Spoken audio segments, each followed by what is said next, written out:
we're going to talk about this pen. Came in a cute little tin. It says Kaweco, licensed to write, Germany since 1883. And it has this beautiful, I love that, I really love that sort of, this looks pretty vintage to me. You know, with this lettering, and here this old logo with Kaweco in there. I think it's pretty cool. So, you open it up, it even has some nice little, you see that? Some nice little markings there. That's kind of cool. You open it up and you can't really see the pen in there, I guess. But it's there. There's nothing in here. A small one. If you thought black pens were bigger, then it's apparently not true. I got this because I enjoy portable, small fountain pens that I can put in a coat pocket and forget about, and you know, just always have a fountain pen at hand. This is the Kaweco Lilliput, which is a small pen. You know, Kaweco sort of specializes in that. I think you have the Sport Classic, which is a smaller pen. Of course, you have the aluminum version of that, but I'm not sure whether I'm willing to spend the money on an aluminum version of the Classic Sport. I love that pen. I think it's a fantastic pen, but you know, I already have one in plastic. I don't also need one in aluminum. This is aluminum. I think it's pretty cool. May look a little bit like one of those Fisher Space pens, but I already reviewed that Jinhao pocket missile thing. This is a different type of pen. So I'll cover the parts, tell you what I like about it, what I don't like about it, and then I'll do a writing sample. So there isn't a whole lot to cover in this pen because it's extremely functional, small. There's no clip, so.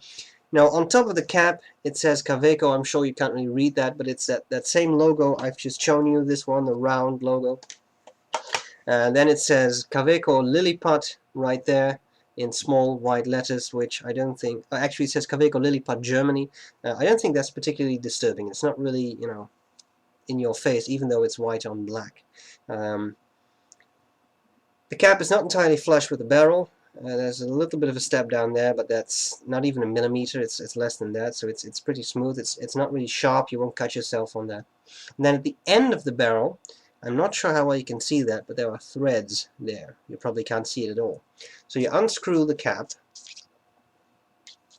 and then you can screw the cap in place to post it, and that is necessary because that way you get a fairly decently sized pen, and without the posting, I would not be able to use this because the pen just disappears in my hand and I would have to take some interesting grip to actually make it right. Now that's a nice feature because you screw it in. That takes a bit longer to prepare the pen for writing, but it's very securely in there, so it can't fly off. You know, you're writing and it sort of breaks, snaps off. I mean, that happens sometimes when a cap's pretty loosely on there, but it seems pretty good. Then we have the nib. I wanted a double broad. I got a broad that was not the seller's fault, but apparently there was a shortage of double broad nibs, even in Germany, so he had trouble getting it. And you know, a broad is fine with me too. I read somewhere that you cannot put the Kaweco Sport nibs on there. I'm not sure about that. I had a spare Sport nib lying here, and that looked like exactly the same nib size, same nib shape as this one, except that has gold plating. This one does not. So I'm actually considering putting that on because I think the black and gold would actually look pretty nicely, pretty nice, you know, together. So that's one thing. The nib is pretty standard. It says Kaweco again, that round logo. It has some scroll work on it, and then it says B. Nothing fancy there. It's some steel nib.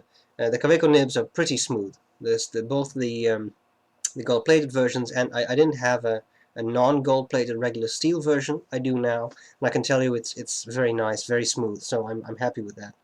Then you have the feed. The feed, interestingly enough, also has that Kaweco logo on there at the back. I'm sure you can't see that, but it's there. Then we have the section, nicely tapered. Looks pretty good. It's small. It has threads there for the cap. When I hold it, the threads are not really bothering me. And usually, you know, I tend to hold my pen a little highly.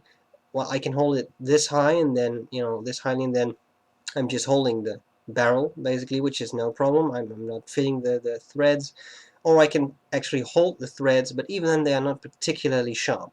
So that's all very, very good. Now, this pen takes standard international cartridges. I refilled one with Diamine Ancient Copper. It came with one cartridge. I was unable to fit a converter in this pen, and not even the Monteverde Mini converter. The thing is that the barrel is definitely long enough to accommodate a Monteverde Mini converter, but it doesn't go. I mean, if it would be like this, it would be fine, but it lies on the section quite deeply, all the way there. Now that leaves about this much space for a converter, and that means you could put about 1 or 2 drops in the Monteverde converter, and you have to push the piston all the way back in, so that's really not going to work. You could try to turn this into an eyedropper. There are threads there, and then a very long sort of section to make sure ink won't actually run out, but it is an aluminum body, so the pen may rust. But you know, you could try, of course, and I don't think you can fit an O-ring on here, so it would really have to be a lot of silicone grease. And that's pretty much all there's to it. So the Kaweco Lilliput, funny pen, pretty light.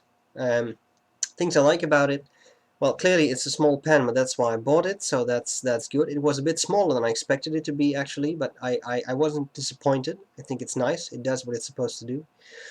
It is pleasant to use, very nice nib, good grip section. Even for people with large hands, I think you should be able to use this fairly comfortably. It's light, and yet it feels decent. It feels more decently constructed than I think than a Kaweco Sport, because it's not plastic, so it actually feels like metal, which is nice. Very smooth to the touch. Things I don't like about it, well, it is small, right? So if you're looking for a bigger pen, and here we have a Lamy Safari, I guess a lot of people can sort of relate to the size of that pen.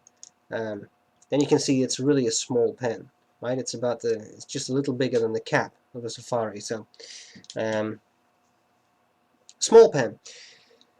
Things I don't like, well, when you really have to write something quickly, you have to screw the cap on there, so it will be, you know, it will take a bit of time, but it's a portable pen. This is what you get, so that's all there's to it.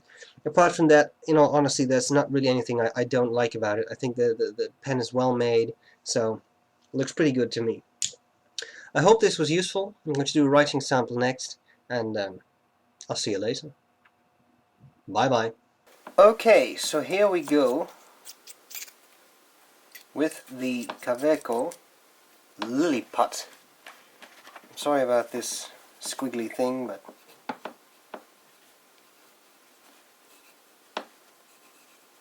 Lilliput. The nib is broad and the ink is Ancient Copper by Diamine.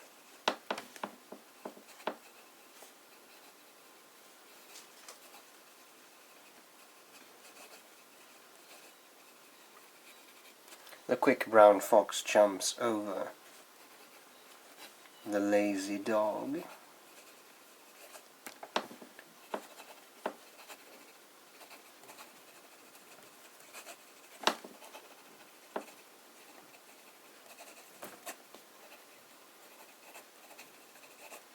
So, written normally and written very quickly.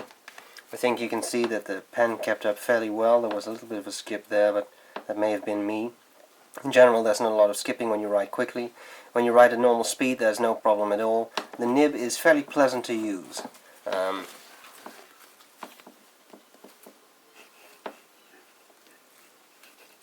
Yes. For such a small pen, I think it's doing very well. The nib is smooth. Line variation.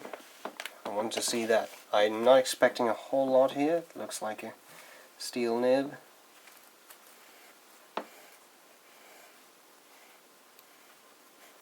Well, a little bit maybe, but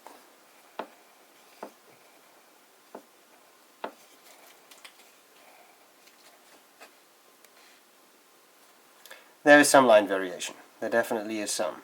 A little more than I expected, but it's not extremely pronounced. Okay, then we have some wetness. I have to check that. This is a pretty wet ink. I'm interested in the pen. That's already dry. This is dry. Yes. So you may say, well, that's you know, the way this ink is, but I know it's not. Here we have a really wet pen. You can see the wetness there, right? So that pen is wet. So it's not the wettest pen in the world, but I do think it's pleasant to use. It's highly portable. So if you're looking for that and a pen that's still reliable, it is, you know, aluminum, so it can take a bit of a pounding. I think it's a pretty nice pen. So I hope this was useful, and I'll see you later. Bye bye.